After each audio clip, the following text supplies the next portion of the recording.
ગુજરાત સંગઠનમાં ફેરફારના જે સંકેતો આપ્યા પછી એવી ચર્ચા શરૂ થઈ છે કે હવે ગુજરાતના પ્રદેશ પ્રમુખ તરીકે કોણ બની શકે।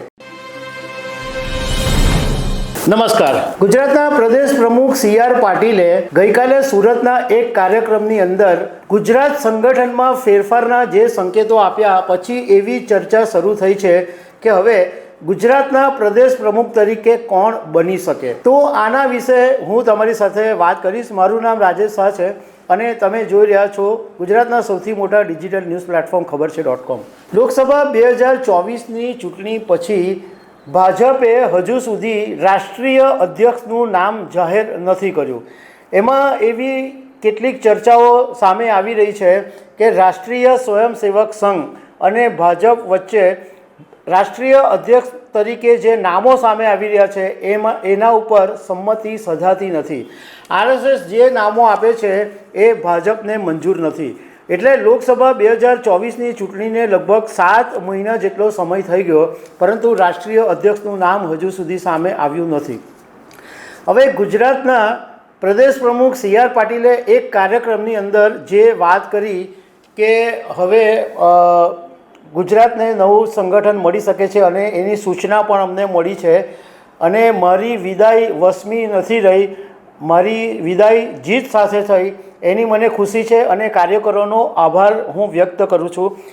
આ વાતના સંકેત એ છે કે રાષ્ટ્રીય અધ્યક્ષ તરીકે પણ કોઈ નવું નામ થોડાક દિવસોમાં જાહેર થઈ શકે છે, કારણ કે એવી એક માન્યતા છે અને એક એવું રાજકારણના જાણકારોનું પણ માનવું છે કે જે વ્યક્તિ ભાજપનો રાષ્ટ્રીય અધ્યક્ષ બને એ વ્યક્તિ સાથે જેને બનતું હોય અથવા એની સાથે મનમેળ હોય એવો જ કોઈ વ્યક્તિ પ્રદેશ પ્રમુખ બની શકે। તો રાષ્ટ્રીય અધ્યક્ષ બને તો એની સાથે સાથે ગુજરાતના નવા પ્રદેશ પ્રમુખનું પણ નામ સામે આવી શકે। એટલે ગુજરાતને તો નવા પ્રદેશ પ્રમુખ મળશે, પણ સાથે સાથે કદાચ રાષ્ટ્રીય અધ્યક્ષના નામની જાહેરાત પણ થોડાક દિવસોમાં થઈ જાય એવું અત્યારે લાગી રહ્યું છે। હવે જ્યારે સી.આર. પાટીલે આ વાત કરી તો એ ચર્ચાએ જોર પકડ્યું કે ગુજરાતના પ્રદેશ પ્રમુખ તરીકે કોણ બની શકે। હવે કેટલાક જાણકાર લોકોનું કહેવું એમ છે કે અત્યારે ગુજરાતના મુખ્યમંત્રી પાટીદાર છે, એટલે પાટીદાર સમાજમાંથી કોઈ પ્રદેશ પ્રમુખ તરીકે આવે એવી શક્યતા અત્યારે ઓછી લાગે છે। એની સામે ઓબીસી સમાજ છે, એસસી/એસટી સમાજ છે અથવા જનરલ કેટેગરીમાંથી કોઈને પ્રદેશ પ્રમુખ બનાવવામાં આવી શકે છે।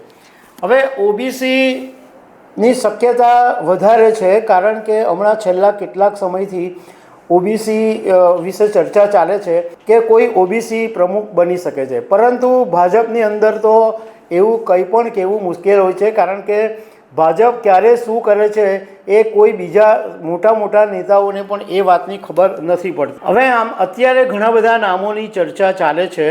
એમાં એક નામ છે દેવુસિંહ ચૌહાણનું, જે ખેડાના સાંસદ છે અને પૂર્વ કેન્દ્રીય રાજ્યમંત્રી પણ તેઓ રહી ચૂક્યા છે અને એમને સંગઠનનો સારો એવો અનુભવ છે, એટલે દેવુસિંહનું નામ ચર્ચામાં છે। બીજું એક નામ છે જગદીશ વિશ્વકર્મા, જે અમદાવાદના નિકોલના ધારાસભ્ય છે અને ભૂપેન્દ્રભાઈ પટેલની સરકારની અંદર સહકાર મંત્રી પણ છે અને એવું કહેવામાં આવે છે કે અમિત શાહના એકદમ નજીકના નેતા તરીકે ગણાય છે, એટલે જગદીશ વિશ્વકર્માનું નામ પણ ચર્ચામાં છે। એક નામ ઉદય કાનગડનું છે, જે સૌરાષ્ટ્રમાંથી આવે છે, એટલે સૌરાષ્ટ્રને જો પ્રાયોરિટી આપવામાં આવે તો ઉદય કાનગડનું નામ સામે આવી શકે। ઉદય કાનગડ અત્યારે રાજકોટ ઈસ્ટના ભાજપના ધારાસભ્ય છે। બીજું એક નામ છે બાબુભાઈ જેબલિયા, એ પૂર્વ કિસાન મોરચાના પ્રમુખ છે, એટલે ખેડૂતોને ધ્યાનમાં રાખીને બાબુ જેબલિયાનું પણ નામ આવી શકે। બીજું એક નામ છે મયંક નાયક। મયંક નાયક એ રાજ્યસભાના સાંસદ છે અને એમને પણ સંગઠનનો સારો એવો અનુભવ છે। બીજું એક નામ છે મહેસાણાના નેતાનું રજની પટેલ। રજની પટેલ અત્યારે ગુજરાત ભાજપના સંગઠનની અંદર વર્તમાન મહામંત્રી છે અને ગુજરાતના પૂર્વ ગૃહ રાજ્યમંત્રી પણ તેઓ રહી ચૂક્યા છે. એક નામ છે ગોરધન ઝડફિયાનું. ગોરધન ઝડફિયા અત્યારે ગુજરાત ભાજપના સંગઠનની અંદર ઉપપ્રમુખ છે અને કેશુભાઈ પટેલની સરકારમાં તેઓ ગૃહ રાજ્યમંત્રી રહી ચૂક્યા છે અને અત્યારે મધ્ય ગુજરાતના પ્રભારી તરીકેની પણ જવાબદારી સંભાળી રહ્યા છે. બીજી એક શક્યતા એ પણ છે કે લોકસભા 2024ની અંદર જ્યારે પરસોત્તમ રૂપાલાના નિવેદનને કારણે ક્ષત્રિય સમાજના લોકોમાં જે નારાજગી હતી એ નારાજગીને ધ્યાનમાં રાખીને જો કોઈ ક્ષત્રિય ઉમેદવારને પ્રદેશ પ્રમુખ બનાવવામાં આવે તો પ્રદીપસિંહ જાડેજાનું નામ આગળ છે અને IK જાડેજા આ બંને ક્ષત્રિય સમાજમાંથી છે, તો એમાંથી પણ કોઈ એક પ્રદેશ પ્રમુખ બની શકે છે.